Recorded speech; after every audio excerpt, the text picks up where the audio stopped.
The questions log, week 32. Have you ever felt like you were in the right place, but at the wrong time? As I lay here in what may well be my deathbed, Kate Kane's pied-à-terre, I try to tell myself that coming back to save her was the right thing to do. But Montoya wasn't finished on Nanda Parbat. I worry that I wasn't either. That if I were still there now, things might be different. But this isn't about me anymore. It never was. Or else, what was ever the point of erasing my face? This is 52 Pickup.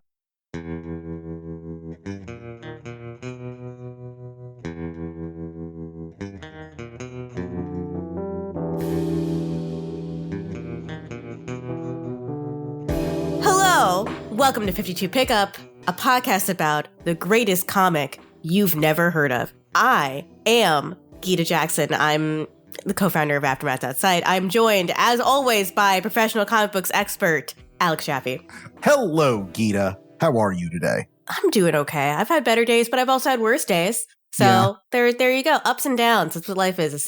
I got a new sweatshirt that is covered in mushrooms, and little embroidery mushrooms, and I think it's Terrific. really nice. Take you right to Morrison's plane of existence. Maybe get them an interview. Communicating with them through the mycelium network right now as we speak.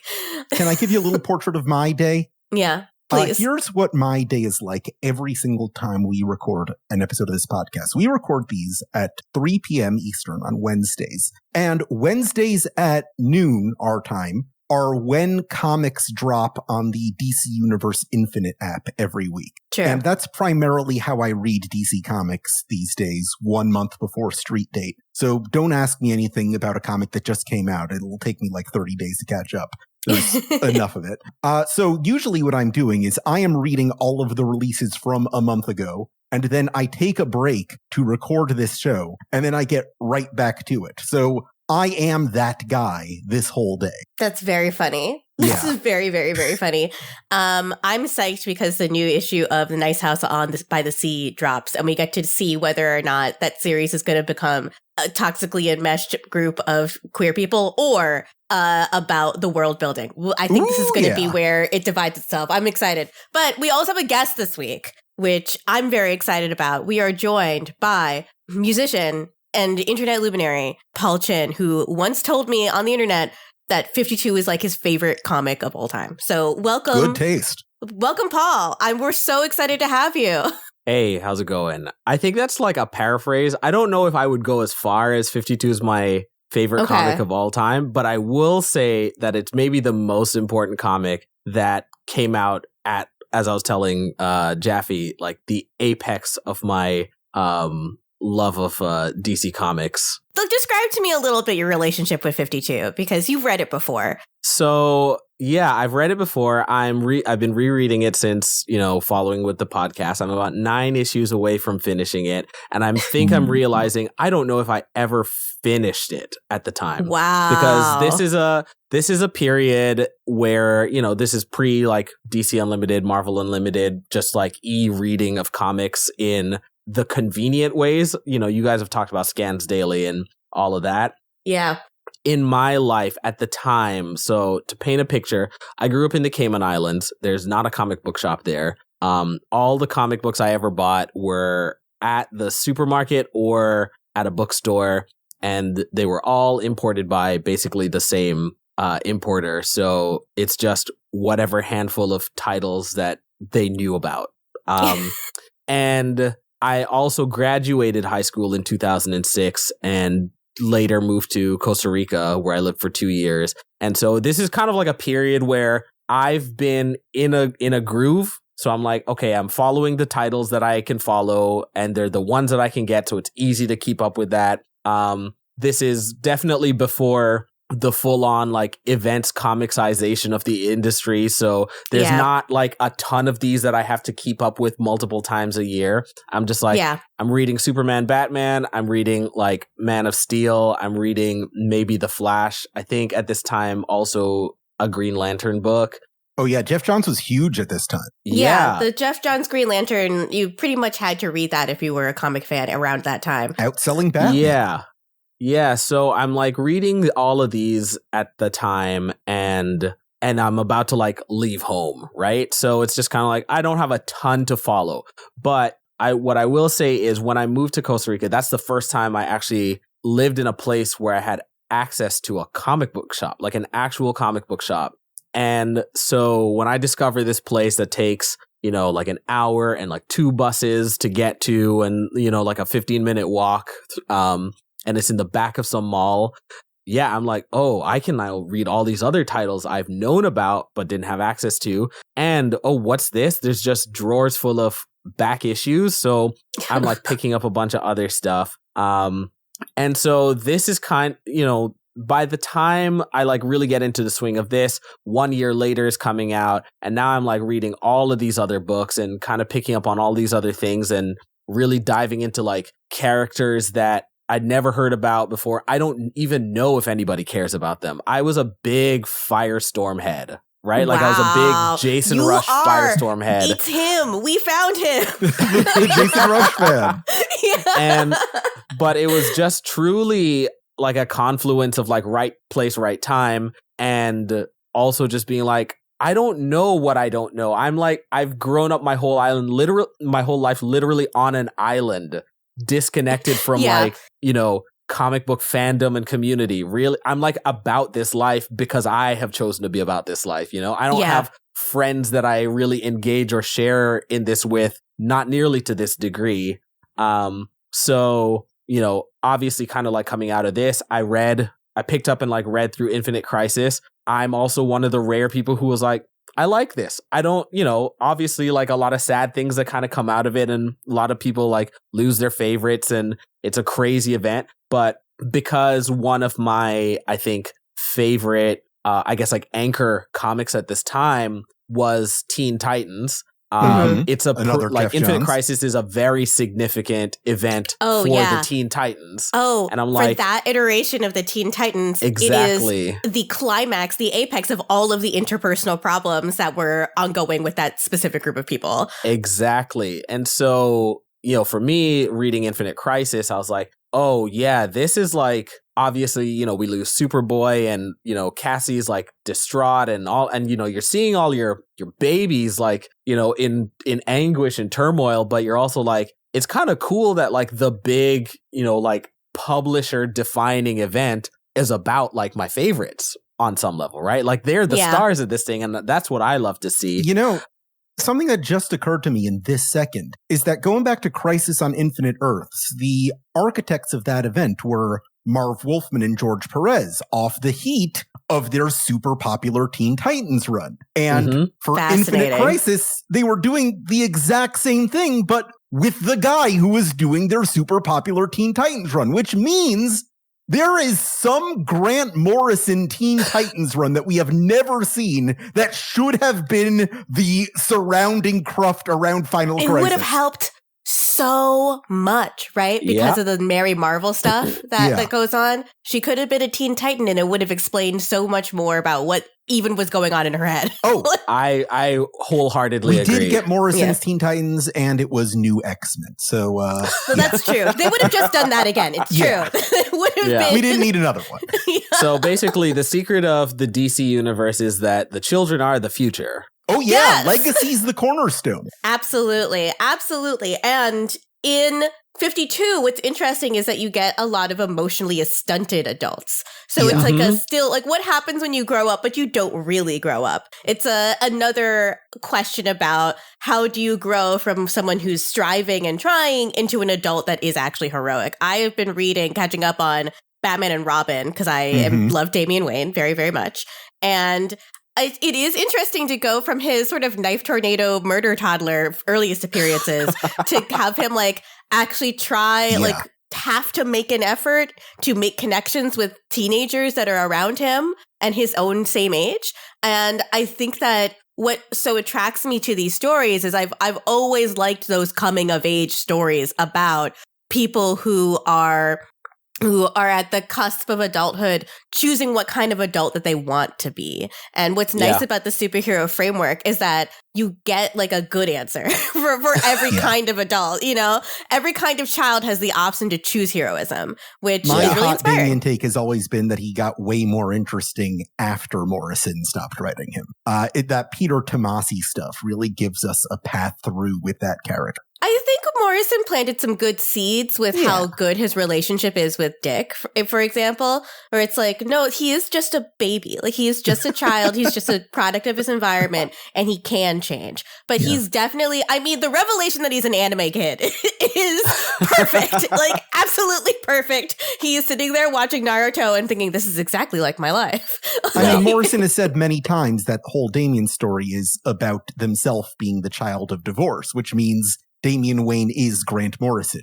That's my little baby child. So, oh yeah. My hot take about Damian is that he's way less interesting to me. I mean, he's probably way more interesting. I actually haven't read a ton of stuff with him in it recently, but he's way less interesting to me as Bruce's son being raised by Bruce, and was way more interesting to me as Bruce's son, but also being the Robin to Dick Grayson's Batman. Oh, yeah. Yeah. I liked him as Dick Grayson's Robin because it is, again, it's legacy, right? It's now Dick finally takes the mantle that is he's the only person who could do it out of the Robins. And he gets to pass on the thing that his adoptive father tried to tell him, which is, you don't want to be like me. You want to actually foster encouragement and like family, and you want to help people let go of their trauma. And of course, 100%. Little Damien is traumatized because he just lost his dad. So, yeah. 100%.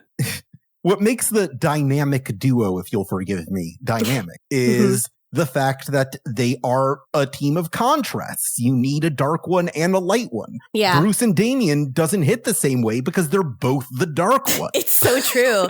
I liked the beginnings of this, we talked about this over text, of Joshua Williamson's Batman and Robin, because it was like a mentally healthy Bruce. Yeah. It's like, can you imagine a Bruce where he's like, okay, I'm going to go all in on the dad thing. My own trauma does not matter at all. I just have to help my son. So there was that contrast, but it's so much more highlighted when it's Dick and Damian, because Dick is just sort of like, hey kiddo.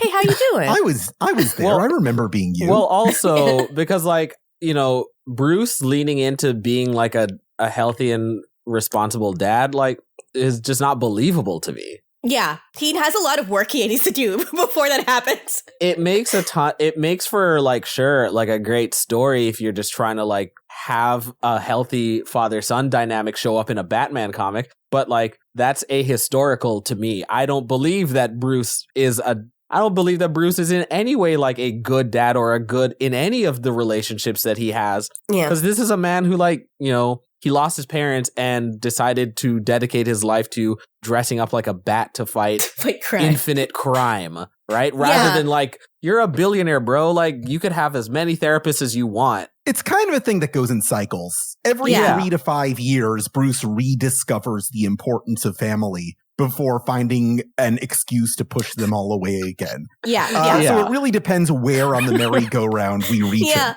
You know, I mean, that's a very realistic depiction of recovery from intense, like, complex PTSD, I think. Yes. It's like, it's not linear. It goes back and forth and back and forth and back. But it is, I think, the number one way you know Bruce is not a good dad is that he went, hey, so I'm dressed up like a bat to fight crime, and you're a child. Why don't you come with me? Yeah. This is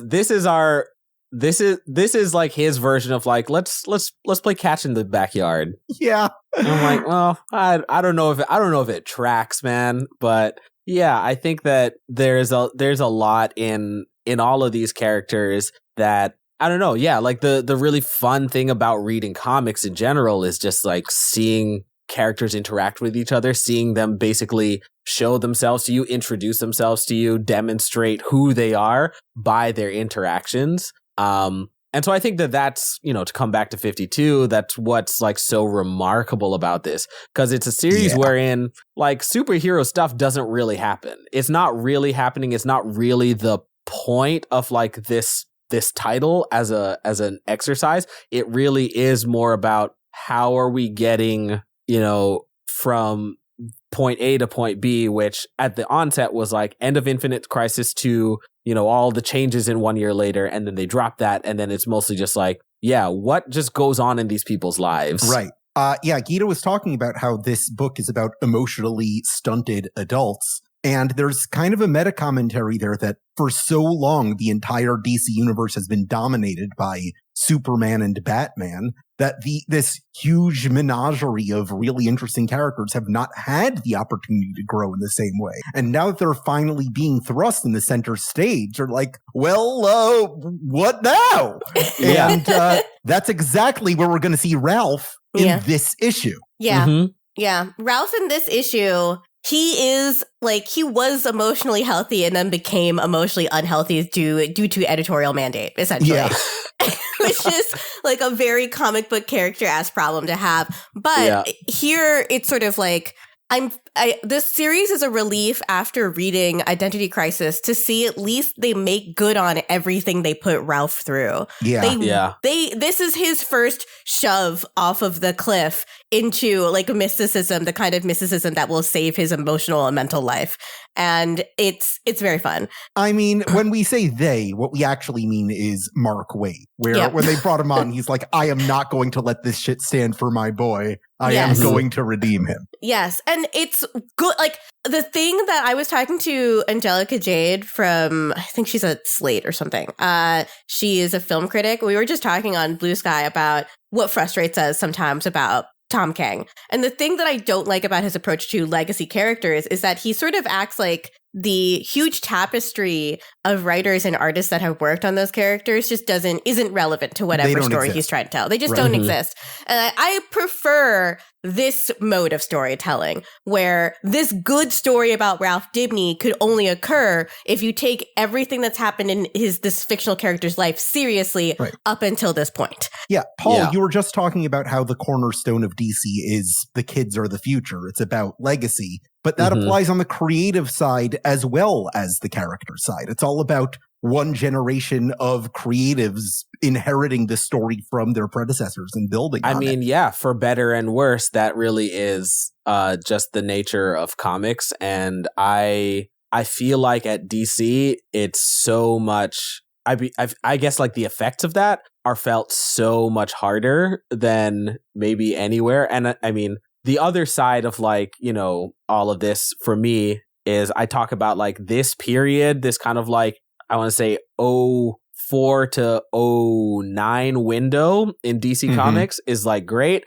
And then it like falls off a cliff once we get to New 52. And I was fully just like driven. I like didn't read comics at all anymore for like years after that. Cause I was like, I was like, it was just kind of like, when you're like doing something or sitting someplace and then somebody just comes in and just like moves your stuff. And I was like, hey, I was sitting there, right? Like I was into this. I was engaging in this in a way. I was still eating those fries. I'll tell you how I coped with the New 52. What I did was I realized, wait, there's this backlog of like 60 goddamn years of comics I haven't read. Let me go back and do that. And I spent 5 years archive diving until I came up for air. And that's how I accidentally became one of the foremost experts on DC Comics. See, that if I had the foresight to do that at the time, I think a lot of things would have turned out different. I think my personal library, the shelves behind me would look a lot different because like after New 52 just kind of upended everything that I like loved and cared about. And I did give it a fair shot. I like really tried to like follow a bunch of those books for the first like year and a half. And I was like, I just don't care about any of this. And they're not doing anything to like bring it back to like at least like an alternate of the status quo that we just left off from. So I was just like, maybe this is the thing all the adults in my life were trying to tell me would happen, which is that I grew out of comics. And then that turned out to also not be true because like a few years later, then I was like, hey, there's a bunch of like Marvel stuff that I like really turned my nose up at for years and years. And Image Comics, bangers at that time when I first started getting back in. out of one publisher silo, you realize that comics are like an essential form of like storytelling and art. Like I got really into French comics for a bit. That shit's crazy. Oh yeah.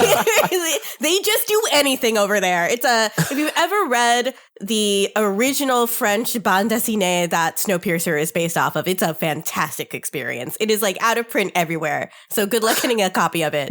But I absolutely love it. The movie Snowpiercer is fantastic, of course, but that bande dessinée, it's so different and so nihilistic and just pointless. It's pointless in its nihilism, which is the most European fucking thing it could be. I sort of love it for that. We've been doing this for a half hour. You want to talk about the issue?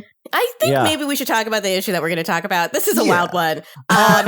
We tried to warn you, Paul, what this issue was going to be like before you read it. And it is... We gave you a selection. You chose this one. So on your head be it. I did. And honestly, I chose this one because I was like, yo, this is going to be buck wild. I'm going to have the time of my life diving and I mean, again, like with 52, it's like there's different things because there's always different storylines going on. So I was guessing that the proportions of like how much different things were going to show up would be a little different. So it ended up feeling a little bit more tame than I expected, but I think there's like still some real juicy and crazy stuff in here. We're getting into Grant Morrison is a person who does a lot of mushrooms territory. We're getting into talking talent. Let's talk talent. In the liner notes for this issue, Mark Waid writes that for this one, he just let Grant Morrison take the wheel for the entire Nanda Parbat sequence. So all of the Ralph you see here is pure Morrison, saying that Mark Waid said, "I'm not going to take this away from someone who, quote, regularly hangs out with Deepak Chopra." That tracks. So if anybody's going to tackle Nanda Parbat, which is kind of Neil Adams' 70s idea of what Eastern mysticism was, it can come from an at least semi-authentic place with Grant. Because, Grant's really good at authentically portraying Eastern culture, as we have seen throughout this series. It's something, it is a flawless skill. They always execute without any problems. Nobody has any complaints about their depictions of Chinese people. Nobody ever in the world. Oh boy. We've got Patrick Olive and Drew Garassi back on Pencils and Inks. We last saw them in the issue where we met Osiris's crocodile buddy. We'll see some more of them here. Amon's best friend, Sobek, everybody's favorite character. Happy to see more of him. Our funny little mascot. Nothing bad's going to happen there either. No. I mean, there's it's crazy, like, kind of rereading this issue specifically to just familiarize myself with the episode. But now being further along and kind of seeing a lot more of like, how various characters' arcs and their sort of storylines resolve or get closer to resolution. I'm like looking at all of these characters in this issue and then the place they are. I'm like, wow, they're really just moving the needle along in a way that also just feels very, not like comic books. Yeah. There's so much character development and like movement and progression in every single one of these storylines, and I think that that's also the magic of 52. Yeah, it moves like a train. People have been telling me, I recently had an encounter with someone online who told me that they thought that the weakest part of 52 was the pacing, and I could not disagree with that take more. Like, this reads so well from week to week. I think the only way that actually bears out is if you're waiting for 52 to like solve all of the mysteries of 1 year later, which it has absolutely no interest in doing. No, there is a beginning, middle, and end here, which is so different than I think a lot of comic book runs, because when you get to the end of a comic book run, there's always a plug or a tease for the next thing that's going to happen. And the beginning of a run, there's always a reference to something that happened before. But here, this is like a novel. It has a novelistic structure. Yeah. And the only way that could piss you off is if you are expecting the comic book structure.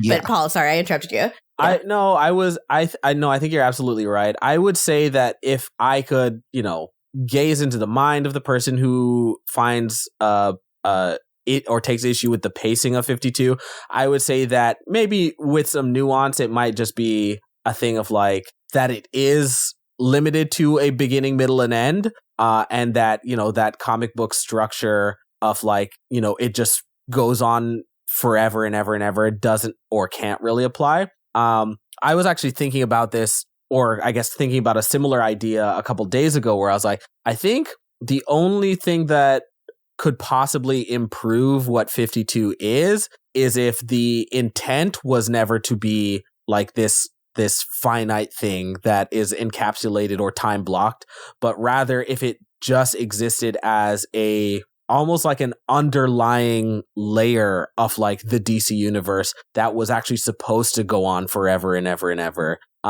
Because I think one of the most interesting things to me as I've been rereading it is how much of a gaze into almost like not really the mundane, but the sort of like everyday and ongoing life of like characters who are major and minor that this gives. And you never really get that in main title superhero books. I'm going to have to push back on that, Paul, because when 52 wrapped up, that's exactly what Dan DiDio tried to do.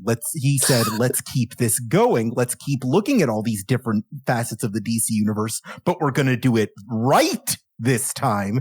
And that's where Countdown came from. Yeah. And I think that Dan DiDio is not who I would trust to do that, because isn't the reason that like 52 works so well because like Dan DiDio got out of the way? Yeah, exactly. Yeah. It can't come from a top-down mandate when you try to tell the story. You got to let the writers get interested in whatever. Like, the thing that makes this work is that each writer clearly has their little pet in this story that they are just, they're going to be like, that's my pet, and I am going to be personally responsible for the things that happen to them because I love them as a writer. Right. Yeah, there definitely has to be that investment in that, like, investment in from the creative team that like is at 100% at all times. Because the second it becomes like almost like boring to them or they're out of ideas, like you can tell it shows in the work. Yeah. It really does. I think Countdown is a very good example of that showing in the work. You don't feel the only thing that they seemed invested in, which is the only thing I got invested in while reading it through Scans Daily, was a homophobe being handcuffed to a gay man. Why did you do that? I mean, it should have worked. The head writer of that series was Paul Dini, and Harley Quinn was all over that, but it didn't. It just certainly didn't work. Yeah. Let's talk about this cover. It's a pretty cool cover. Yeah, it looks cool. That's really all there is to say about that. But got the fucking Yeti. It's a very dynamically composed, the Helmet of Fate in the snow, which I always think is fun when it becomes an inanimate object again.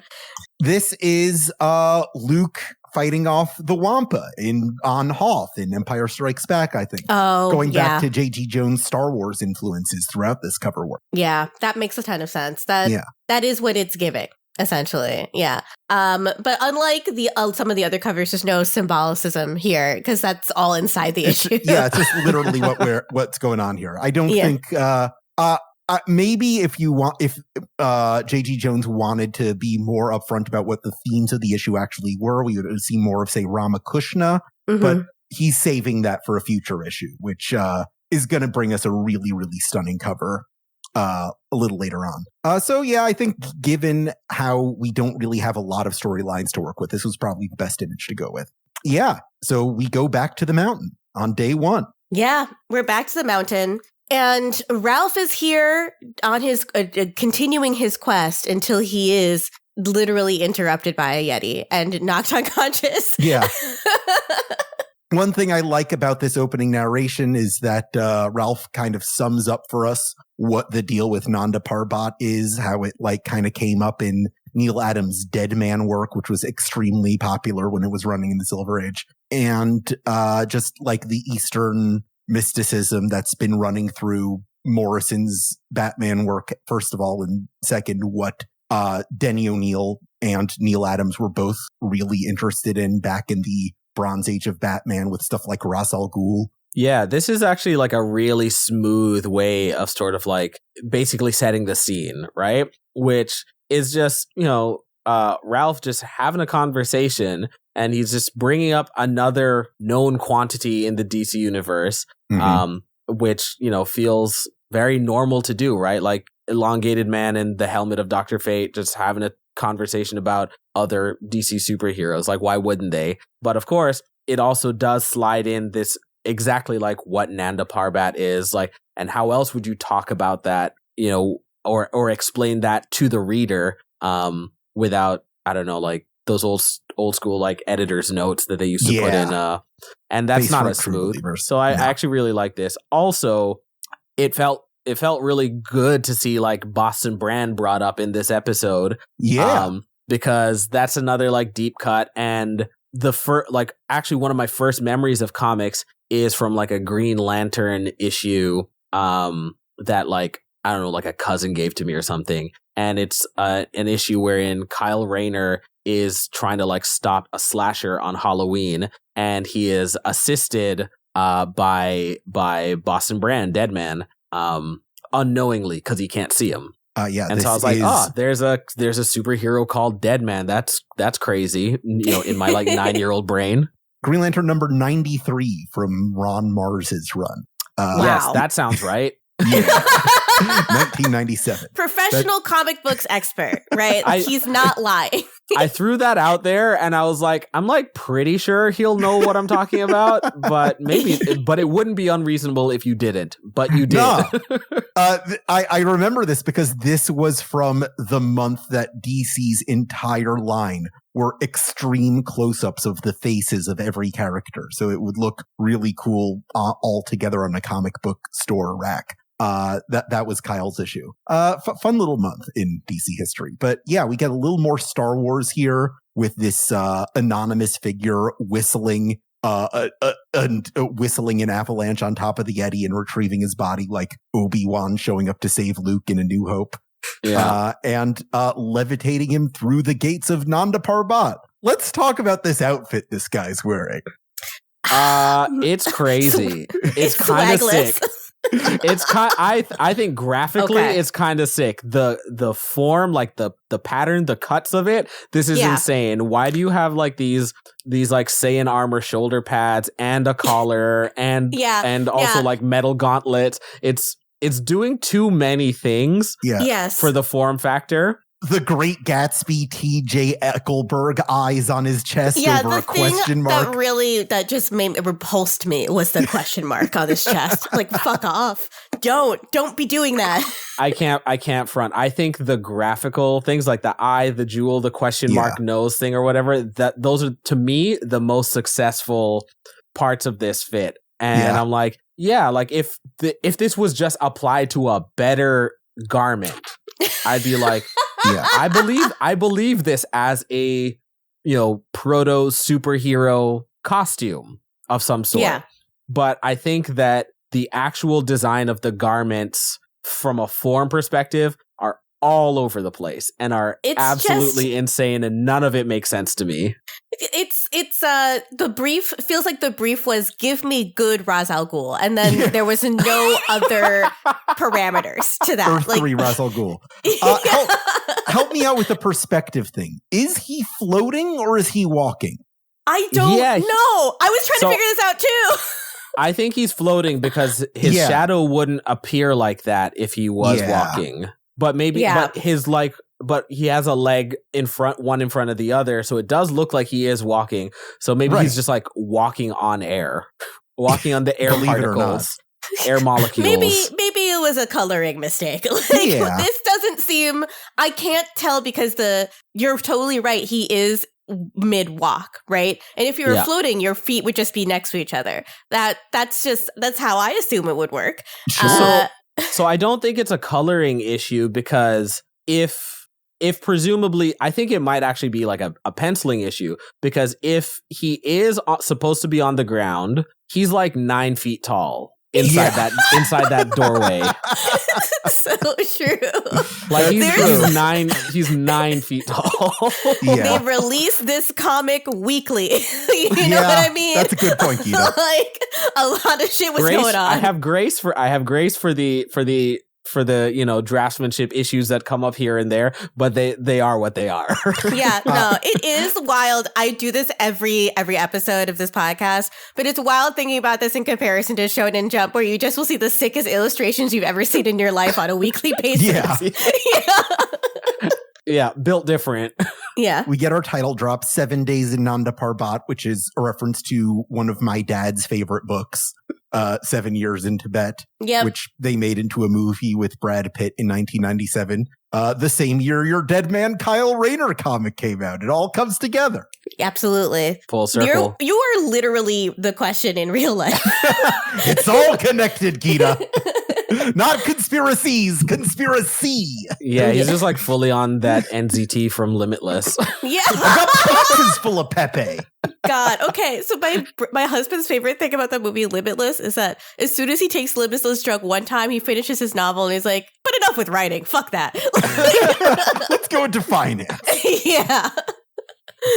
We get our one Jeff Johns scene in this entire issue next, having tryouts for the Teen Titans. I love this crowd shot. This crowd shot's terrific. It's so great. One of the coolest parts of Teen Titans around this time is the suggestion that around Infinite Crisis, after the tragedy of losing Superboy, there's this massive rotation through the roster of DC's young heroes that like everyone is on the team for kind of like a week before passing on. And we get to see a lot of weirdos here, some from deep benches and some for the first time. I want to point out young Frankenstein, who's going to be important later. We never really learn what his backstory is, but he's here. We have Masi Menos, the Guatemalan speedsters who first showed up in the Teen Titans cartoon. So Jeff Johns acknowledging one of the main drivers of the popularity of his series here, which is Glenn Murakami's Teen Titans show just happened to be the biggest thing on TV. Yeah. That's what got me into them. That's why, like, everyone knows who Cyborg and Beast Boy and Raven are. Yep, absolutely. I also see in here Duella Dent, I think. Yeah, Duella Dent's there. She one of DC's weirdos who's kind of Joker's daughter, but kind of not. She's pretending to be, at least. Someone I want to shout out is Luke O'Brien, Offspring, who's a Plastic Man's son. He was legacy. He takes the role of a legacy hero for the first time in The Kingdom, which was Mark Waid's sequel to Kingdom Come, and we're seeing him here in like the main continuity for the first time.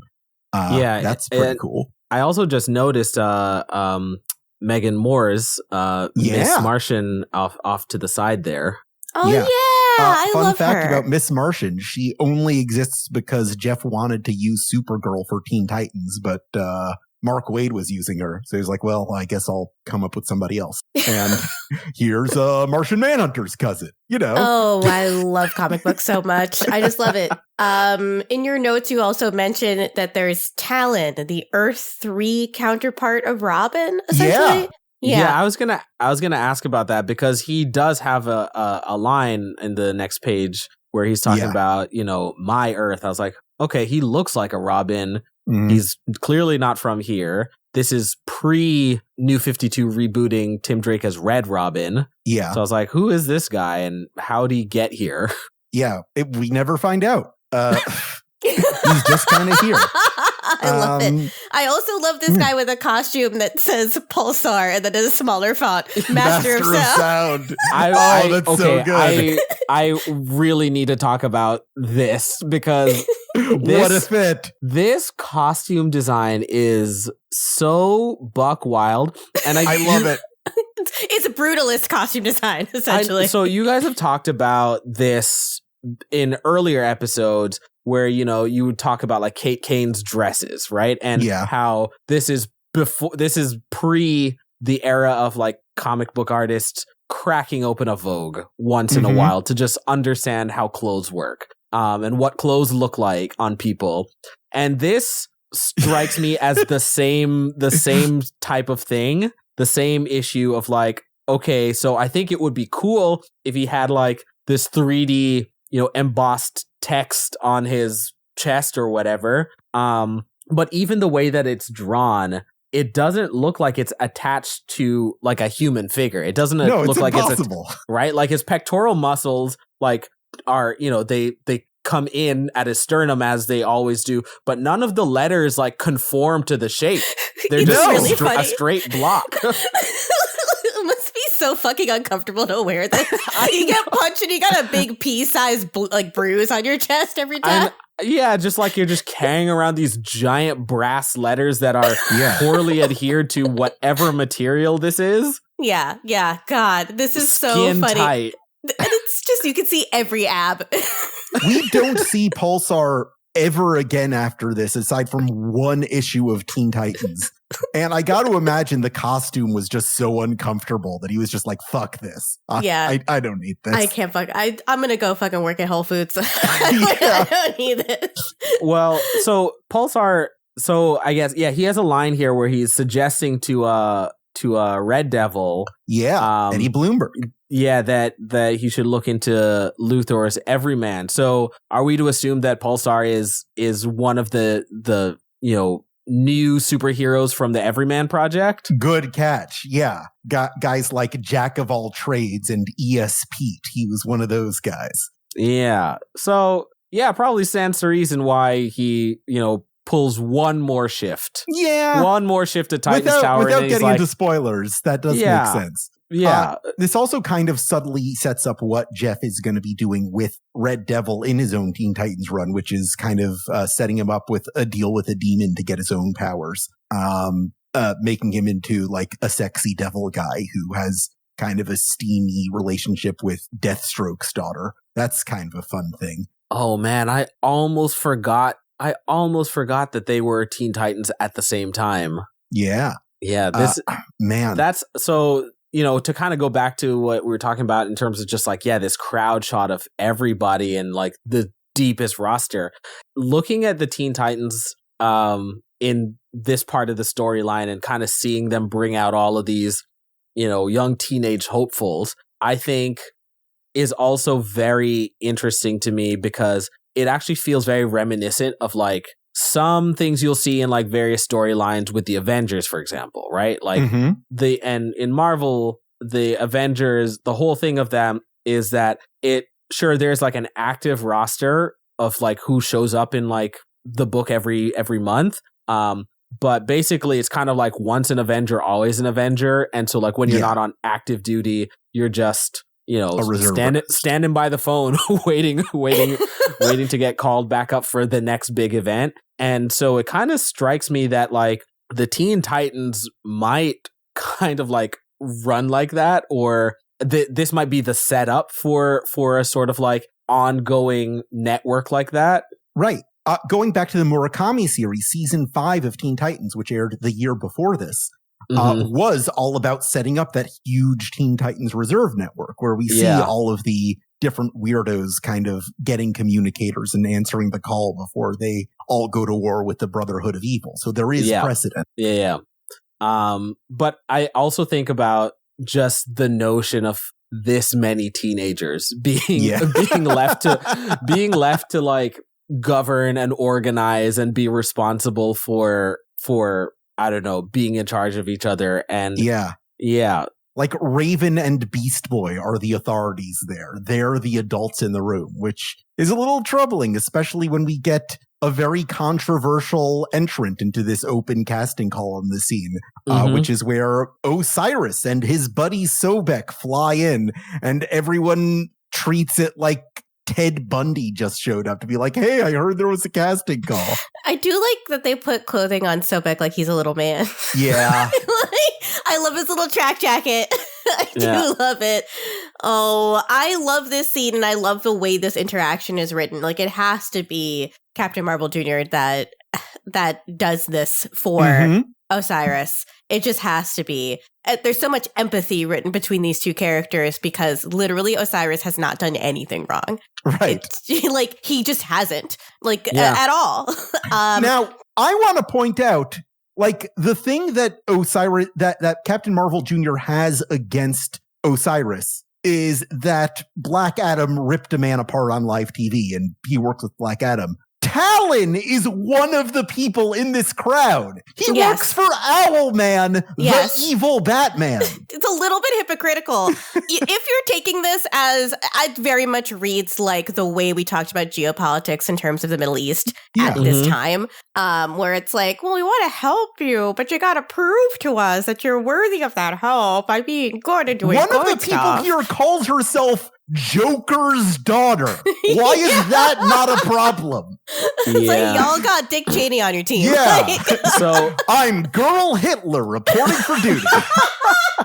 yeah, so like, and again, like going back to like this many teenagers in one place of it all, it's like, yeah, this is of course what would happen, right? Like Captain Marvel Jr. is coming to Osiris and he's like, oh yeah, like my dad said that your dad is like a bad dude, so we can't hang out. Yeah. And right, like it's exactly what you said. It's He exactly actually hasn't, like that. he hasn't done anything wrong, but it's just that, oh, your dad is a bad guy, and I have to believe that, you know, you must be too because you're your dad's son or what have you. And it is the perfect confluence of like very, very terrible geopolitical like lack of nuance, and also how teenagers' brains work in social interactions and social sort of like, I don't know, navigating social hierarchy. Yeah, it's like a formation of an in-group and an out-group. I want to point out before we move past it, my favorite line in this entire issue, where everyone's just aghast when he shows up, and Amon just assumes that it's about Sobek, and he tries to comfort everyone by saying, "Oh, don't be afraid. This is just Sobek, the talking crocodile. He's my best friend." He's a nice boy. He's just simply a nice boy. A poorly socialized nice boy that's so excited to meet people who are like him. And it is like the way that this comic has already talked about issues in the Middle East and like post 9/11 shit, it does feel like a very pointed interaction. Where it's like, well, we can't hang out with you because you're bad and evil. You're part of that axis of evil, in fact, that we all know about now. But there's an innocence to this character and an innocence to Sobek, especially Sobek is illustrated as hiding behind Osiris in all of these. He's very, very scared. He was very scared of the flight over also. The first thing he says is stuttering, "Can we land now?" It's so cute. Oh man. And you know, Raven is able to, with her emotion reading powers, detect that he's being genuine. So let's give him a shot, which takes us back to outer space. Day 3. Remember how we were talking about how like the Morrison space storyline was like actually hitting last week and working on like a Morrison level? Yeah. Well, I hope you enjoyed it, because we're now done. we're just back We're to so waiting. back. We are so back. God, it literally is just 2 pages of like, hey, remember these guys are out here. Bye-bye. I know. It feels like nobody else could stretch their particular things any longer. So they're like, all right, we do have other stuff going on in 52, so let's pop them in here just to. We literally just need 2 pages. We need 2 pages. Does anyone have 2 pages? Grant? Okay, sure, whatever, man. Let's have one conversation. 2 pages. They don't even have to do anything. The 2 pages don't even have to move the story along. They can just reiterate what we already know is happening with the space heroes, and that'll be it. And sure enough, that's what they give us. Yeah, and it's great that it happens here because right after is an incredible set piece of storytelling happens immediately afterward, and there's no break from it for the rest of the issue. Yeah, these are both Grant Morrison stories. It's clear where Morrison's priorities were here. Yeah, and it's wild because like it's their pet character, right? That is actually in there, but their interests have already moved on from where they were when they wrote Animal Man. Animal Man is a story you write in your early 20s. It really very much is. And they are not that person anymore. They don't have anything more to say about that guy. Okay, so we did talk about a little earlier this idea of, you know, the boredom showing in the work. Do we think that's what's happened with the space heroes, which was like, this was a cool idea when we pitched it to be like, all right, and we'll have these ones lost in space, and it's their journey about getting home and what happens on the way. And then, you know, throughout the whole of it, they're like, that's actually not nearly as interesting. We can't really get as much out of this as the other stuff we're doing. I have a theory about this that Please. I've been thinking about. The entire premise of 52 is about exploring all of these like world lines that have been established over the past 60 plus years of continuity, just revisiting these characters and these settings in ways that will flesh them out like we haven't had an opportunity to before. But the mandate from the creative team themselves when creating the Space Heroes line was, we've had enough of Darkseid. We've had enough of Green Lanterns. What else is in space if we leave them alone? And let's like actually try to get creative in DC's outer space. But once they started that, they realized the answer was, there's not much out there. Once you take those two things off the board, when you take Jack Kirby off the board, and when you take the space cops off the board, you've got like Adam Strange and Captain Comet and fuck all else. Yeah. Well, also, I don't even know how like great an idea or like how successful an idea that would be if you're like, let's try to flesh out what's interesting in space, and then you put a bunch of people who live on Earth in space, and their whole journey and their whole thing is let's go home. Right. Yes. No, Let's Starfire is the only one that's lived in space before, and she does not consider her home planet her home and hasn't for a very long time. Yeah. And we don't even Starfire has a line here where she's like, my home world was destroyed. I won't lose my friends. And we're going to talk about that a little more when we get to the Blackboard segment. But Tamaran's been through some shit. But we're not talking about space right now. We're talking about Nanda Parbat. We're talking about inner space, right? We're talking about inner. Thank you, Gita. Yeah. Ralph wakes up after 4 days in a coma because that's what the narrative demands. And a monk brings him and he's here to find answers about whether he can be reunited with his dead wife again, because after the Spectre called him a wuss for not wanting to visit eternal punishment on Jean Loring, he's like, well, I guess I got to find another way to figure this out. And that's why we're here. Yeah, this scene, these series of conversations, this is a better attempt at doing the thing Morrison was doing with the Great 10 heroes, I think, because this character feels like a character. Like it has the effect of one, the powers make sense, right? Mm-hmm. Like the powers just make sense and they don't feel wildly fetishistic. And two, this person feels like a human being. Like it feels like they have a relationship to an entire culture that is outside of what you're experiencing in this room right now.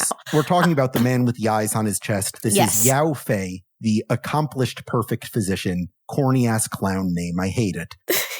But everything else about him pretty much works. I love this line about how he can eradicate cancers with a click of his tongue. Gee, that would have been convenient a month earlier when Vic Sage was here, huh? Yeah. Don't worry about it. R.I.P. Vic. Yeah. God, it is, though, I feel like this is an unflattering thing to say about Grant Morrison, an artist I really respect and like, but it feels like the drugs of it all is really where their interest lies. Yeah. You know what I mean? Like, if they're interested in anything about the culture of China, it is ancient healing rituals that involve psychoactive drugs. And they also talk about the power of resonant music being able to change reality, which is going to be a major theme in Final Crisis. Superman literally sings a note that saves the universe. There's a lot of that in their multiversity as well. So this is kind of tying into that, the scales of notes tying into the idea of different realities existing on different vibrations. I think that's what's going on. I think so too. Yeah. But that's as close as we're going to get to understanding, basically. I bet this shit hits really hard if you do a lot of mushrooms. But it is, at least in comparison to the different times that we've seen the Great 10, there is a push back against the Red Scare bullshit that was prevalent earlier on in the series, where Yao Feng just explains the difference between being a superhero, the cultural conception of it in China versus America. It's like, I am not a hero, I'm a functionary. I am a member of society doing my duty. I don't understand why you see it differently. This is the first time we get to see one of these guys as an actual person. Yes. Yeah, I think that this scene is maybe my favorite part of this whole issue because it does, for all of those reasons, right? Like it actually fleshes him out as a person. He's just having a conversation. He's not using his powers. He's not demonstrating. He's just telling you about like, yeah, I have them, and here's why I'm just doing what I do. And yeah, like that same point, like Ralph asking Chinese superheroes, huh? I guess it had to happen, which is like crazy. It's crazy work. That is crazy work. That is what, maybe the average reader of this at the time says to themselves, but that's not what an actual superhero living in the world is supposed to say. But it does serve as an opportunity for our guy to just respond. He's like, no, we don't think about it in those terms, right? And so I think that, this is probably my favorite part of this whole issue because it paints a more successful picture of like the Great 10 or, the culture of the superheroes or the superpowered, if you will, in China than any of the appearances of the Great 10 have done thus far. Because it also like pairs it with like, how did this guy get here? How did this guy get to this place where he wants to do that, where he wants to use his powers to do that? And he's like talking about how he's like, I've seen some shit and, enough was enough. I want to zero in on a 2-panel sequence in the 6 panels of the last page of day 4.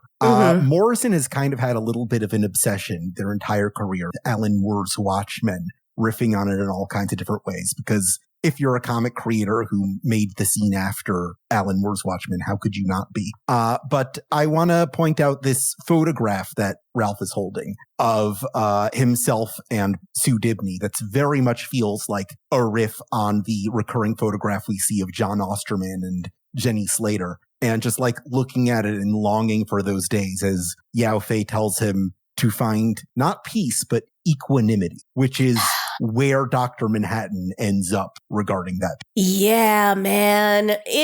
I've been thinking about Watchmen a lot recently because I just picked up the new Alan Moore novel that's out, and I'm finishing the translation of Beowulf that also just came out before I read this book, because I start a lot of books because starting a book is a wonderful experience, right? You start a book and it's like all possibilities. And then the book keeps happening and you're like, the possibilities are closing out on me. Yeah. So you want short stories, Gita. I should read more shorts. Yes. But I've been thinking about Watchmen a lot because it is so fundamental to everything that happens afterward in comic books, just in general. And also, like, the level of quality in that story has very rarely been matched by other authors. Like, it's wild how good that it is and how good it still is. When you revisit it, it is still as good as it was in your memory. And in fact, there's new things for you to find in it. But it's stealing these literary techniques is where I think Morrison really sings as a writer. They do the thing that I think more comic book authors should do, which is just like think in symbols, think about in images, think in non-expressible things that can evoke emotion in a literary type way. Like I think Watchmen stands out because it reads as literature. It does read as a comic book because it is a fucking comic book, and it's like a master of the form of comics on top of that too. But the way that it interweaves symbols and themes and feelings and visual references is in the way that literature does. Absolutely. There's a reason it makes the list of the 100 best novels every time someone puts a list like that together. Yeah, it's a fucking novel. It is. It's the only comic that Dennis O'Neil recommended in their monthly column at the end of every The Question issue, where he would just recommend a cool book. He was just That's on cool. one issue. He's like, you know what? Read Watchmen. Watchmen's great. On that note, actually, has there ever been a novelization of 52? Yes, I've been reading it. Written by Greg Cox, who also wrote the novelization of Infinite Crisis. The way he does it is that he pares it down to just the Question, Black Adam, and Booster Gold storylines and just gets rid of the rest. And I'm not by doing that, he's able to focus a lot more on the development of those stories and tie them together at the end in an interesting way that I think I'm not going to spoil it. Maybe we'll talk about it in a future episode, but there are a couple tricks that our creative team here misses that Cox is able to pick up on it. Fascinating. In a more interesting way. The only storyline I would add to that is the Dibney storyline, but it requires a lot of setup. Yeah. I was going to say, the Dibney storyline is, in my estimation, the single best one from start to finish. But I think that also, it requires you to know about Identity Crisis as well, and come in with that in a way that the others, I think, are a little more, you can just drop in. Yeah, I think at the time when this was running, the Dibney storyline was something that people kind of suffered through because they didn't want to be reminded of Identity Crisis. And it just kind of had that pallor on it. Yeah, that's fair. Yeah. Well, let's go hunting.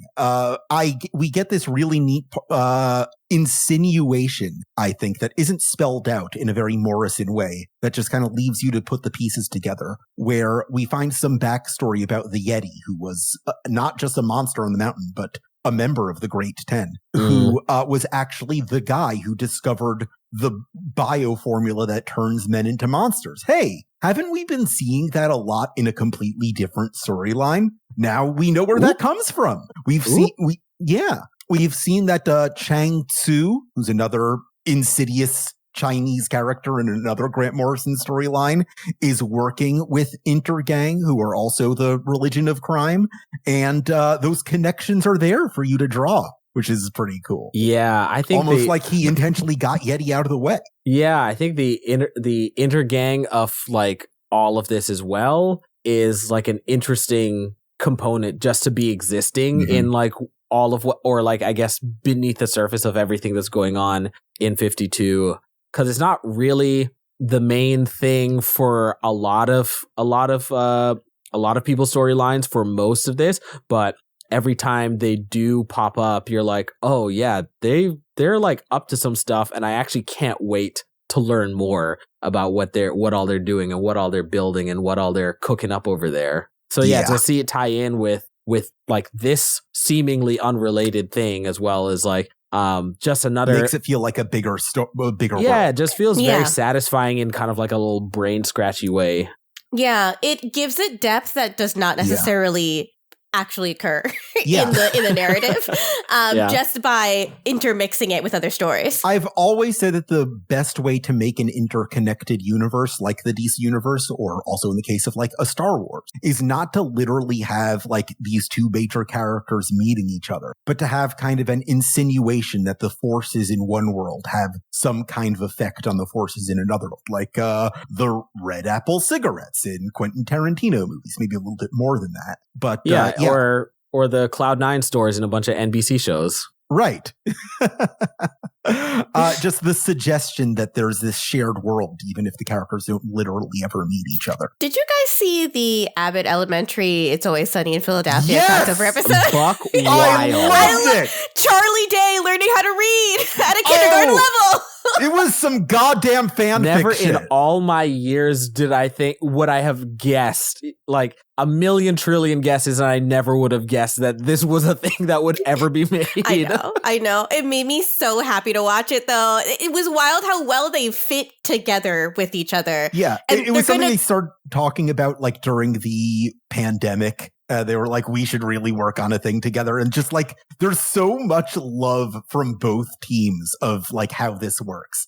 And it's apparently like one half of a crossover we're going to see the other side of when this season of Always Sunny comes out. And I'm so excited about that. Oh my God. Dear Ava listener, is going to do so great in that world. Oh my God. Dear listener, for audio, my mouth is agape.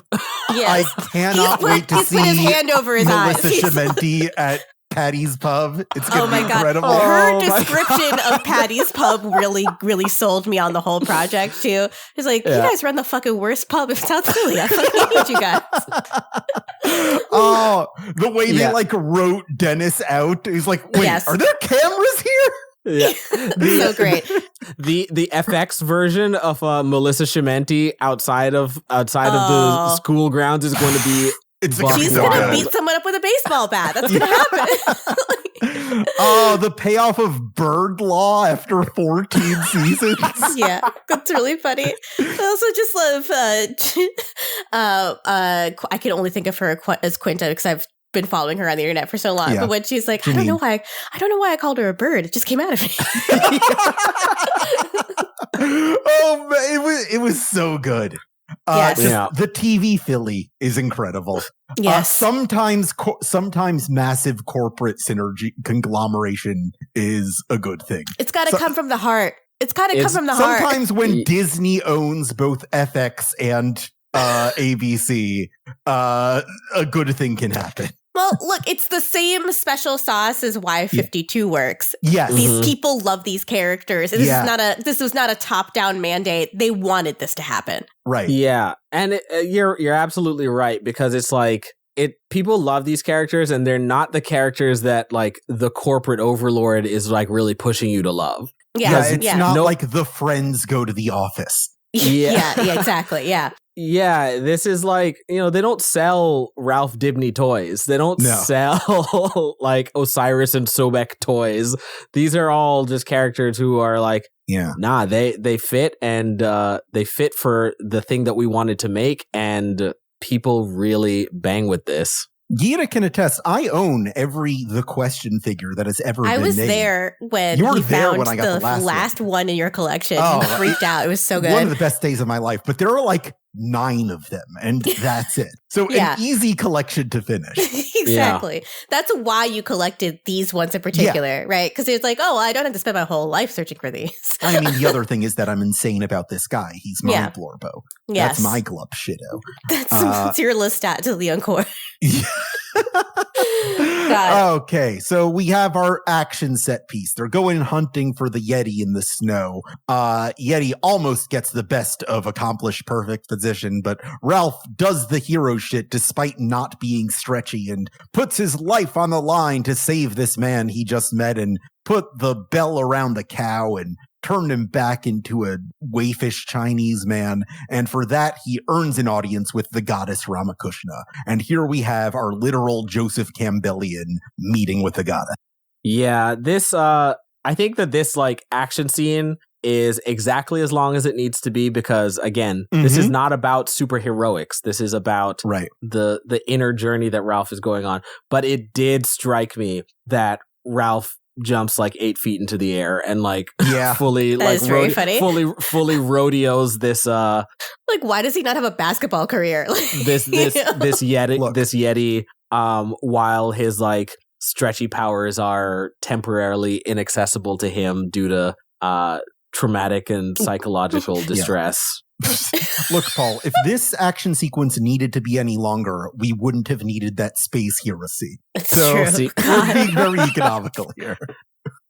But yeah. I do like this sequence, though, as he walks into this temple, which is illuminated solely by candles and smoke, and in the smoke he begins to see a face. It's very Grant Morrison.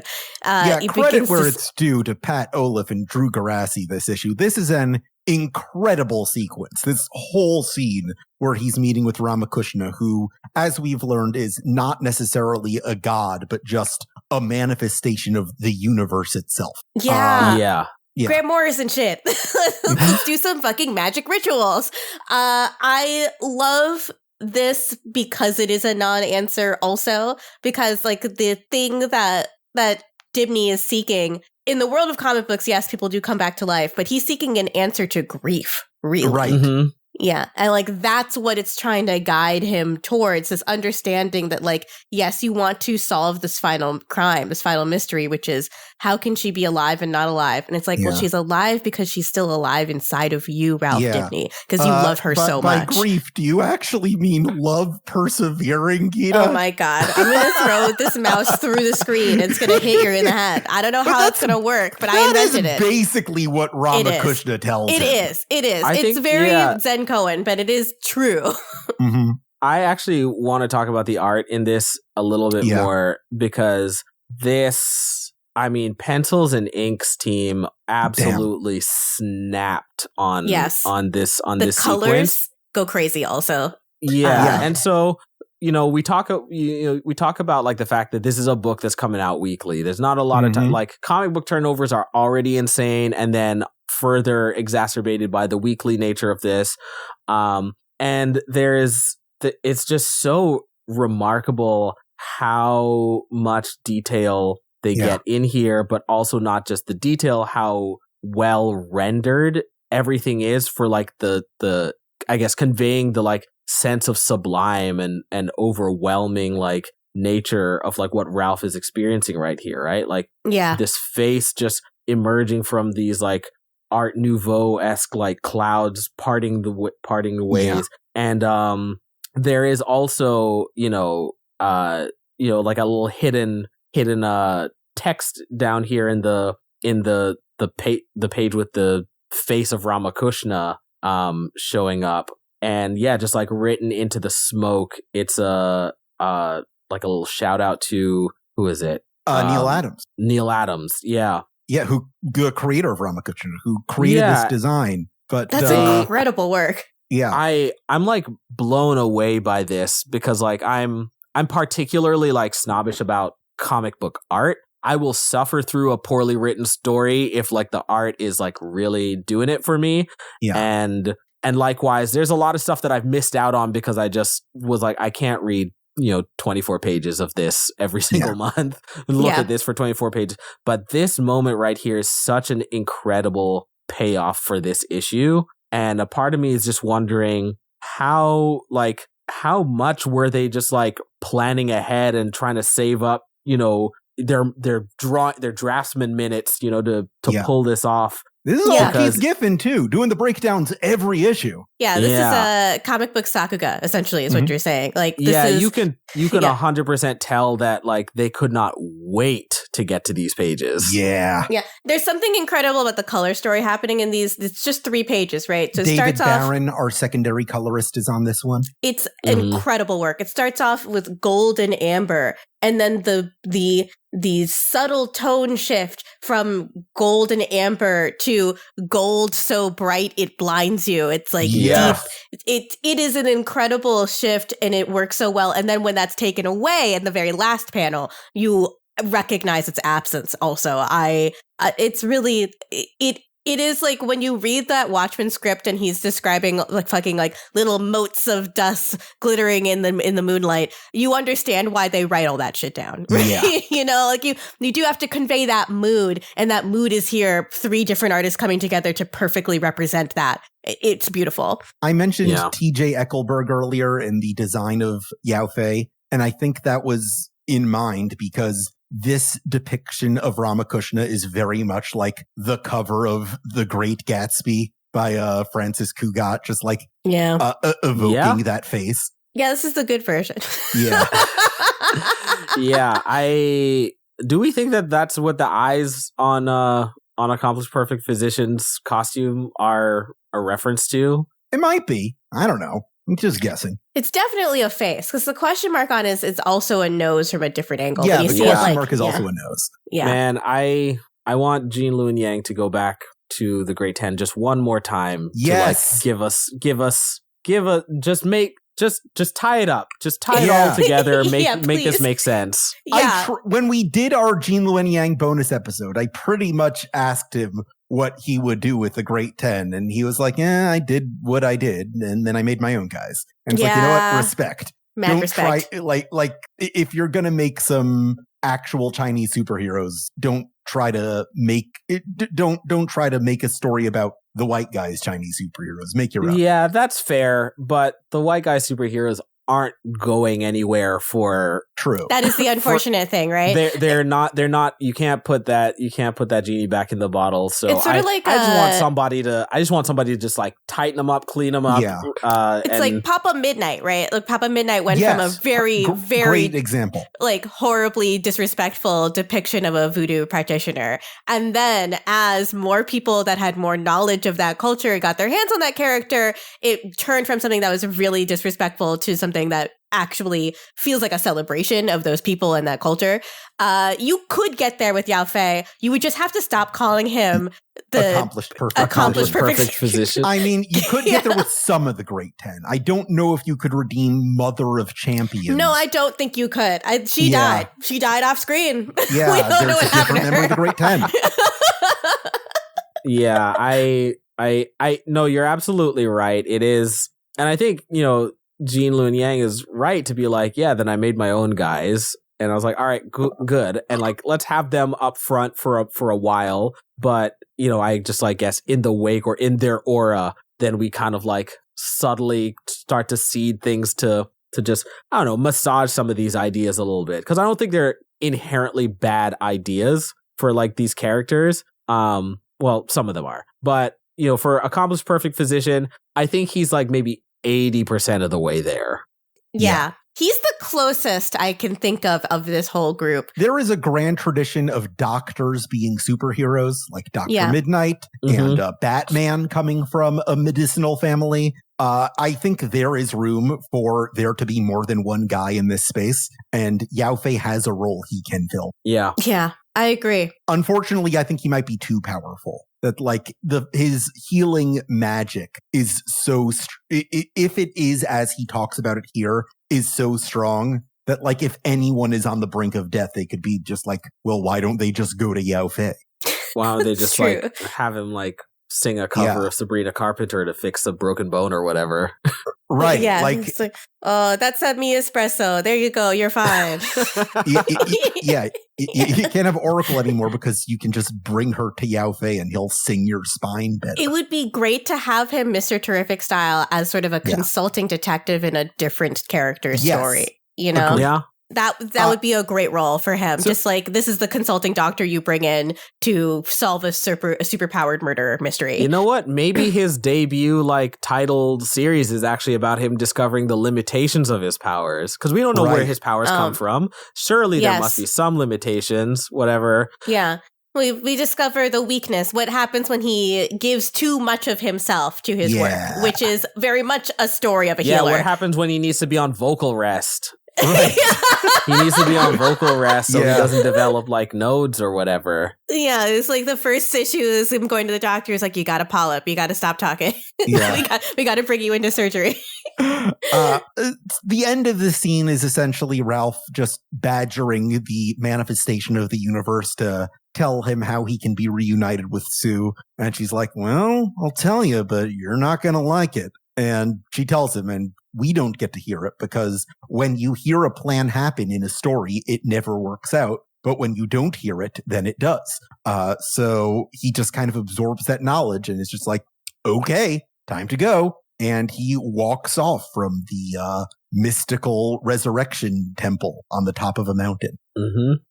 Yeah, I like this resolution because of this one line, just Yao Fei being like, and they call me cryptic. Yeah, just poking fun at the inscrutable Asian stereotype that Morrison himself is kind of guilty of perpetuating over and over. Yes, absolutely. I think this whole scene and its resolution is just really, really, really wonderful. This is what they go to Grant Morrison for. Right. Is this feeling of there being a power greater than yourself somehow? Like how they alchemically conjure this out of a comic book is something that I'm striving to understand. But there's this is just a little drop of the Grant Morrison juice, which is I've been addicted to for the past 10 years of my life. We get a callback to Ralph's extremely depressing moment in the very first issue of 52, where he says, the end was already written by me. Back at the end of the crisis in the Ambassador Hotel, when we see him sticking a goddamn gun in his mouth. So the question is he already dead? Is the end of this him giving up his life? What does that mean? We'll find out at some point over the next 20 weeks. Yeah, I didn't even really clock that. But yeah, these last two panels they hit so much harder now. Now that you've like reminded me of that. And that's wow, that's comic books, baby. That's comics, baby.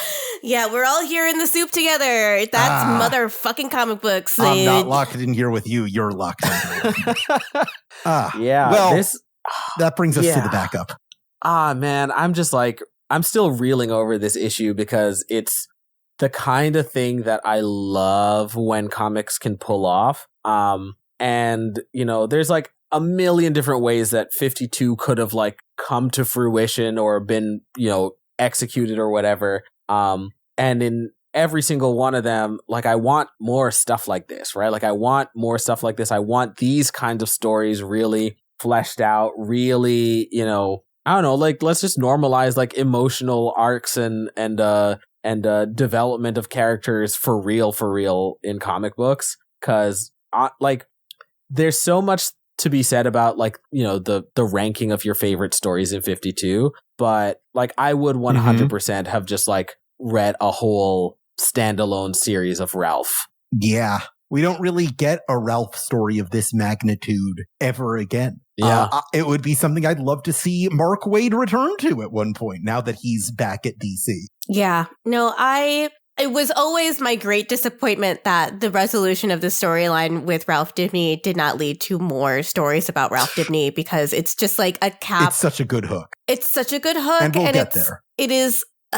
He becomes such a good fucking character with respect to everything that's happened previously. It's like not a reboot, it's a rediscovery of a very good comic book character that is just, there's dozens of these guys. If you just go to a rack and pick a character and go back to fucking, I don't know, like 1946, you'll find something that's really, really cool and weird and has tons and tons of history that's just fallen out of vogue. And that's just wild about comics. I just love that.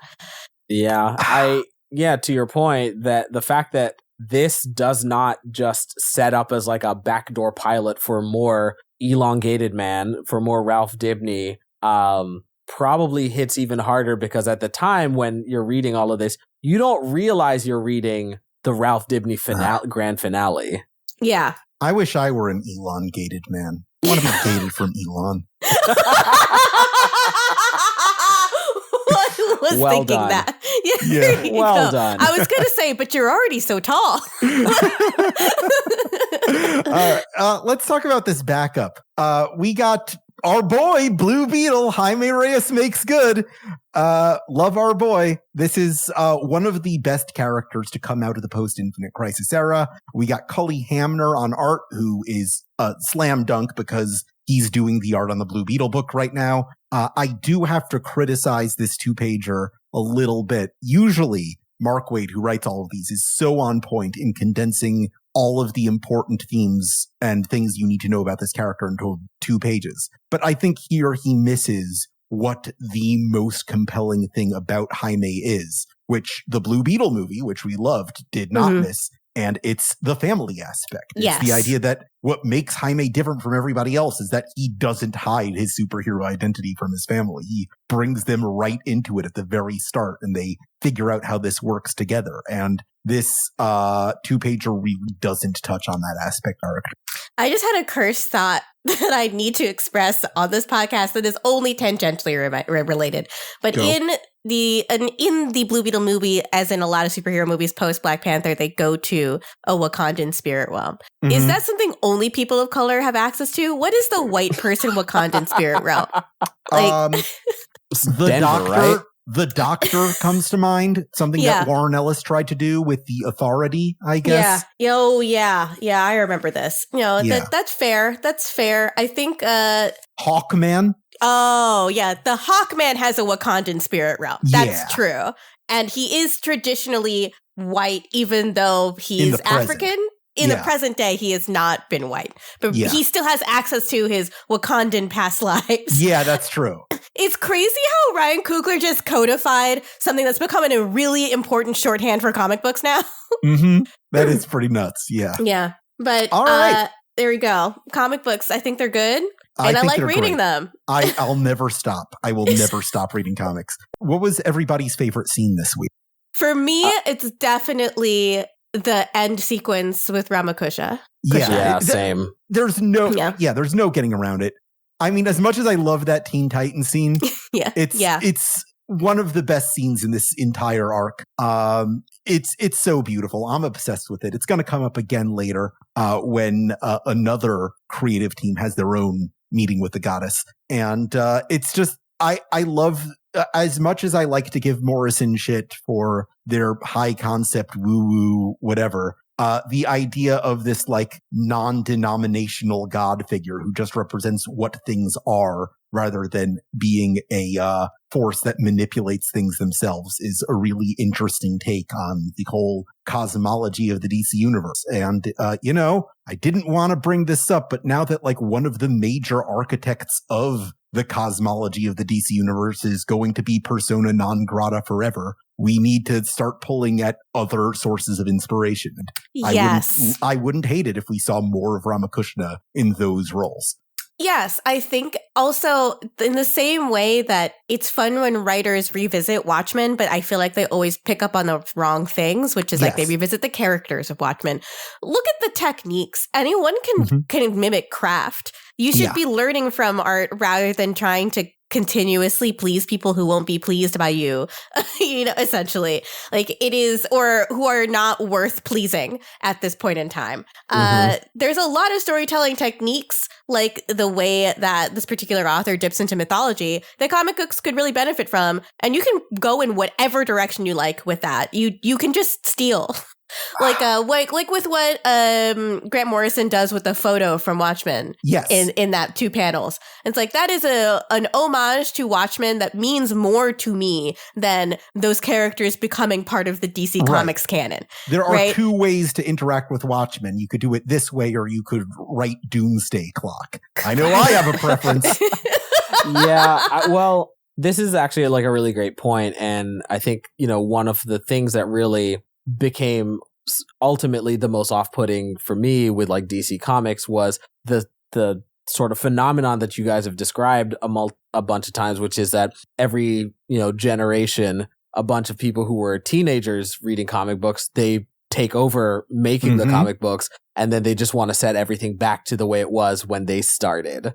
Yeah. And the way in which they do that is literally to just put certain characters back on the page again versus others. And I think you're totally right, Gita, that a way more satisfying approach would be maybe don't think about like who was on the page doing the thing that you like in the stories that you liked, and more what you take loved from about it. like what actually happened and how that was happening. Because I can't say that like a single thing has happened since Barry Allen became the Flash again that like has resulted in a better experience of being a Flash fan for me than like when I was growing up reading Wally West as the Flash. The Wally stuff right now is real good. I'm really liking it? Cy Spurrier's Wally stuff. Oh, The okay. Jeremy Adams stuff spent 2 years redeeming Wally after all the shit he has been through, which I respect in its own right. We'll talk about this after the pod because I truly have no idea what's going on Some with Wally. Really interesting stuff with Wally has happened since Heroes in Crisis. Yeah. Heroes in Crisis. What if we made a himbo solve a murder mystery? Listen, we could do a whole bonus episode about Heroes in Crisis. But maybe we should. We should. Yeah. We need to reserve all our Tom King slander for a bonus episode. Yeah. Basically. If you all just want to like read this like story to me and then just like just tell me what's going on with Wally, I think that in and of itself is like I have so much catching up to do. I would love to talk about the redemption of Wally West, but I want to go to the Blackboard. Let's do it. You're a listener of the show. You know what the Blackboard is. What do you got up there? Okay, I know like the easy thing to do is to just go right back to like Ramakrishna scene and all of that and stuff again. But instead, I do want to go back to like Osiris meeting the Teen Titans and just like, again, this full on just like high school cafeteria encounter. I think that I don't know how intentional that was, that it comes across that way, because I think that, with the characters involved specifically, it feels very likely that, the motivations behind this scene are probably about, the geopolitical allegory of it all. But the sheer teenageness of it all is so astounding to me. And I think that I would, truly love to see more comic books actually represent these superpowered teenagers as like superpowered teenagers. Rather than just like people with superpowers who will grow up over the course of 40 years. Yeah, that has always been a problem with the Teen Titans, going back to kind of the original run in the 60s of just adult middle-aged men trying to, like, what do the kids sound like? Yeah. I think Kami Garcia's Teen Titans graphic novels are pretty interesting in the way they try to depict the Teen Titans as like actual teens. And that I think that's reflected in the sales numbers. They just do gangbusters every single time a new one comes out. It's you gotta be authentic. It's gotta come from a place of authenticity. But it takes such a long time to get to the space where you can break into comics at the level where you're trusted with these characters that you're like a generation out of touch with these guys by the time you get there. It's too bad. That's so real. That's so real. Well, yeah, like so many times. So like when I'm like reading whoever's writing, Miles Morales at any given time over at Spider-Man.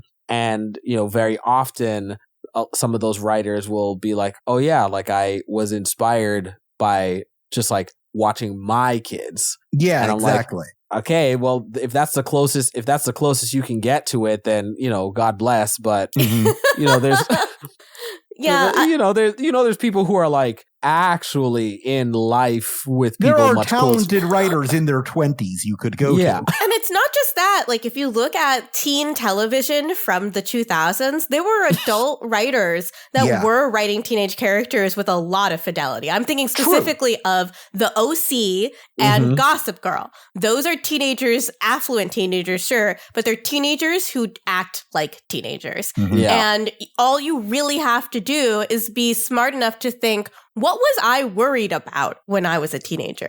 I was really worried about my friends not liking me.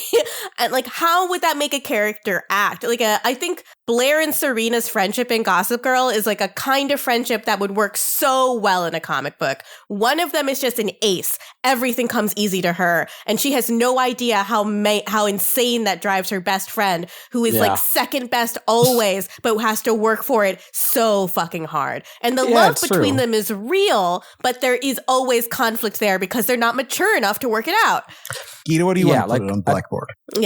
I is relatedly to the Teen Titans thing, I want to put the physics of Pulsar's outfit. How does it work? Why did he make it that way? Why does a Pulsar and then in a smaller font? Master of Sound. I want to believe it's a hologram. Yeah, like why is his costume a business card? Oh God, so American Psycho looking at him and just salivating. Yes. God, I just like what it strives to be explanatory, but it explains nothing. It creates more questions than it answers. Master of Sound. What the hell? What does that mean? In what way? Yeah. How does that mastery manifest itself? What's funny is we have a different character in this issue who has a much stronger claim to being a master of sound. Yep. Yeah. And instead, Pulsar's just going to say it. You know what? Fake it till you make it, baby. I understand. Yeah. You really want to be on the Teen Titans? Get it. Get your bag. American excellence at its finest. I want to go back to the most forgettable scene in this issue, the Space Heroes issue. I already forgot it. Starfire has this line where she's like, I lost my planet before. I won't lose my friends. What happened to Tamaran? A lot! So I'm going to take you back to 1995, which was the end of Marv Wolfman's 15-year run on Teen Titans. Kind of crazy to think about, where he ends the run by blowing up Tamaran. The Scions, who have been Starfire's nemesis since the beginning of the series, the aliens who kidnapped and tortured her as a girl, they team up with the evil dark side of Raven to like start a civil war, which ends up blowing up their planet. And that's kind of how Marv leaves her. And their survivors of that go to a new Tamaran. And a couple years later, in one of my favorite event comics, The Final Night, that planet gets destroyed by a Sun Eater in a way that really shouldn't have happened. Kind of the one biggest blunder of that whole story is that someone goes to New Tamaran to warn them of what's happening, but no one can understand them. But like, the entire deal of Tamaranians is that they can understand any language with physical contact. So why didn't someone just touch her? But because nobody did, the planet blew up again. And then in 2001, the survivors of that went to another new Tamaran, a third new Tamaran. And then they had the Imperiex War, which was like Lex Luthor being the president and stopping an alien invasion. But before they got to Earth, they blew up Tamaran again. So this is a girl who has lost her homeworld 3 times in 6 years. Man, baby girl really going through it. Yeah. You can see why she hangs out with Dick. She just needs like a dumb hot guy, like to help her through this crisis. Like that's the only thing that can save her is Dick Grayson. She needs to hang out with a Labrador retriever of a man. Yes, absolutely. She's got all the angst. And like that's why they're a good couple, right? He's used to people who have just been through it. Yeah, he is not fazed by anyone's baggage at all. No. Like I joke that he's a hoe all the time, but like it works because he just wants to help people out. Like who's to say helping people out with his penis also counts, right? Let's go to the mailbag. It's time to ask the questions. We got one for you and one for me. We'll start. Hi, Alex and Gita. I just started listening to the podcast a couple of weeks ago, and I'm enjoying it so much that I started rereading 52. Got him. I binged my way up to the present, and Gita said something really interesting in week 27 that, quote, Vic Sage is a key that unlocks the entire history of comics. That's a super fascinating idea, and I would really love to hear her elaborate on what it means to view the history of comics through that keyhole. Your ever-ready listener, Simon. Well, something that happened, I barely remember what I said yesterday, so I'm going to have to try to reinterpret what I meant. Yes. But I believe what I'm talking about is my eternal fascination with comic books existing and the creation of them in America as an industry existing in the context of other forms of pulp fiction. Yes. So we're talking like detective novels, film noir, those kinds of other seedy, low forms of entertainment. And Vic Sage is a crucible in which all of these things are mixed, including Eastern mysticism, which was also very popular at that time. So when you look at that character, here's a character who has endured through the ages that is actually a perfect representation of like, I don't know, I guess a guy smoking jazz cigarettes, in the 1940s, getting really, really interested in stuff he's not supposed to be learning about, essentially. Right. And putting all of those interests into one fictional creation. I think too often we think because of how popular superhero movies are, we don't often think about the origins of this medium anymore. And they are not really, I don't think they really hold up as mass forms of entertainment except in specific contexts. What is interesting about comics is that they are gritty and weird and intended for weirdos and freaks. And Vic Sage is a freak's freak. He's a freak. He's a weirdo. I mean, it means a lot that he's got a blank face, which kind of visually communicates the fact that he is a totemic figure. He's not really meant to be a guy much more than he is a representation of a bunch of these ideas that have existed since the start of the medium. He's the spirit. He's Sam Spade. He's all of that shit. He is that guy. And I think also my interpretation of the idea that Vic Sage is a key that unlocks the entire history of comics, I think you could say that about literally any comic book character, because the way you get into comics is just finding a guy to be hyper fixated on. And when you do, that's going to inevitably fractalize out towards discovering everything else. That's so true. That is so true. I mean, Batman is it for me in a big way. And Batman's not even the focus of my hyperfixation in comics anymore. But like the stuff Batman's about and like Batman adjacent characters become the thing that I like interpret. When I dive back into comics after a break from reading, it's always trying to figure out what's going on in Gotham. And Gotham feels like a very real place to me. Yeah. I'm always going to be seated for a Batman movie, even if I hate it. Like that's just it. Yeah. I always say that comic fandom exists in 3 stages. First, you follow your favorite characters. Then you follow your favorite creators. Then you just read goddamn everything. Yeah, I'm approaching the last one. You're right. Yeah. You're right. Got him in a different way.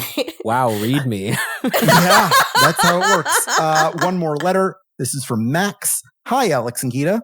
I'm listening to the discussion about the relative size of the DC Earth, and that reminded me of a question I've had for a while. Was there a time in DC history when Metropolis was in the Midwest as a Chicago analog? Or has it always been on the East Coast in Delaware or something? It makes more sense to me that it would be in the Midwest, given Clark is from Kansas, and he and the others seem to travel back and forth to Smallville with relative ease. Did I totally make this up? Also, do you think you'll cover World War III and how it fits into the overall narrative of 52? Thanks. Love the show.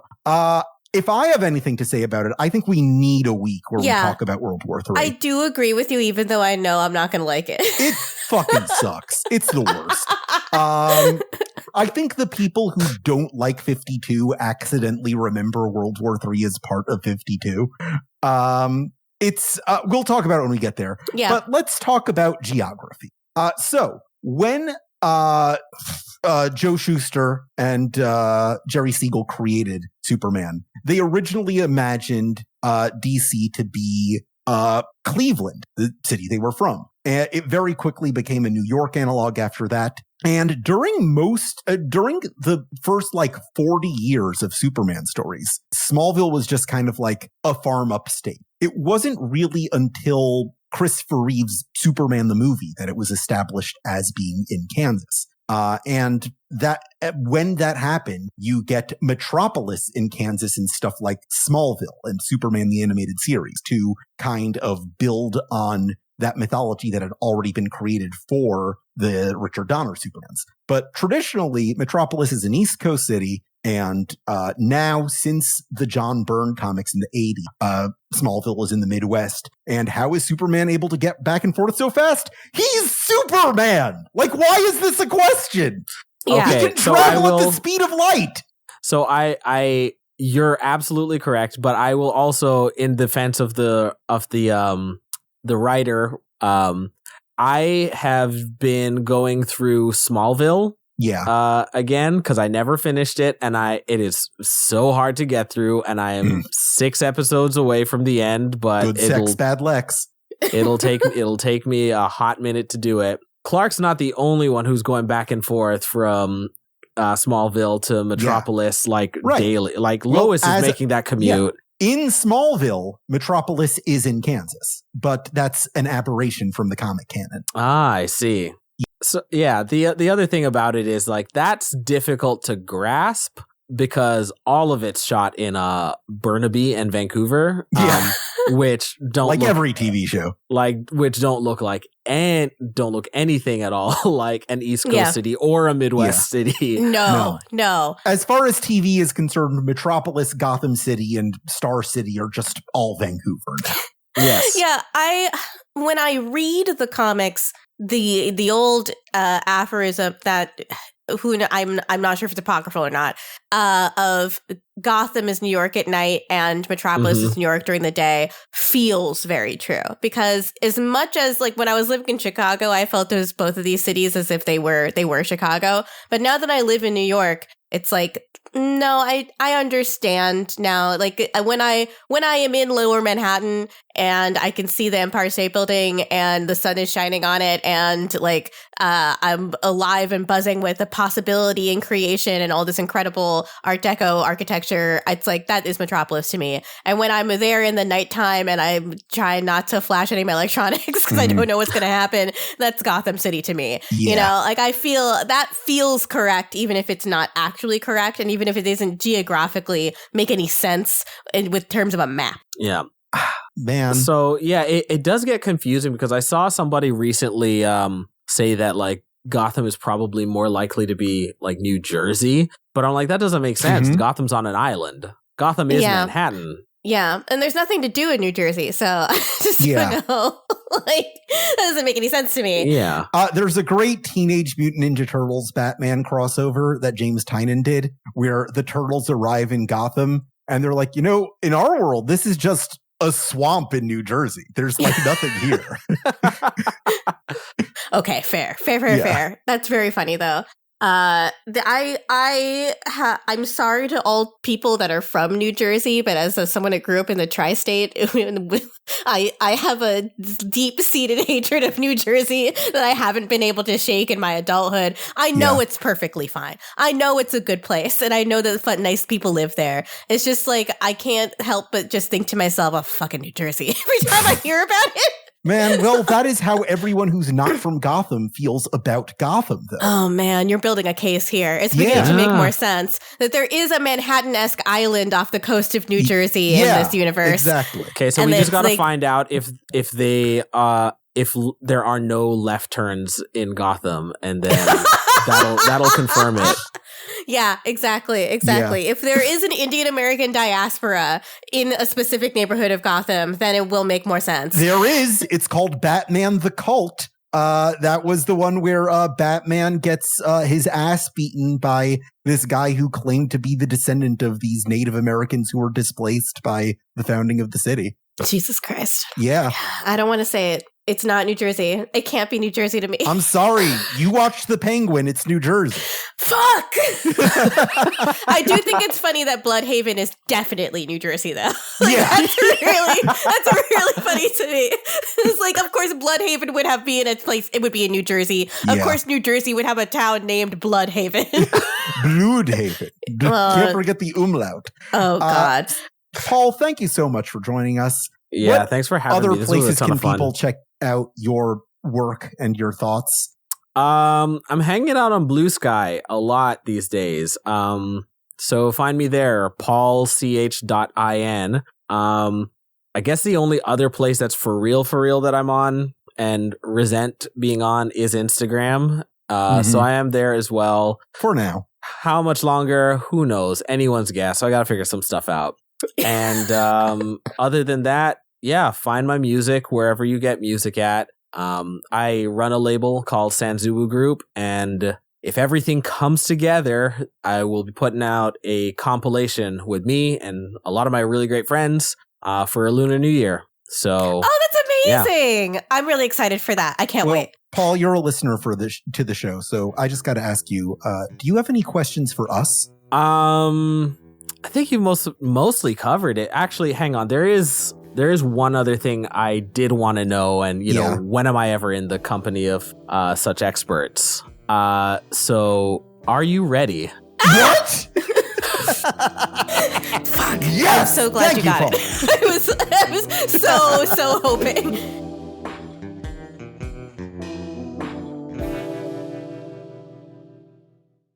"52 Pickup" is an Aftermath production created by Gita Jackson and Alex Jaffe and edited by Esper Quim with original music by John Aaron.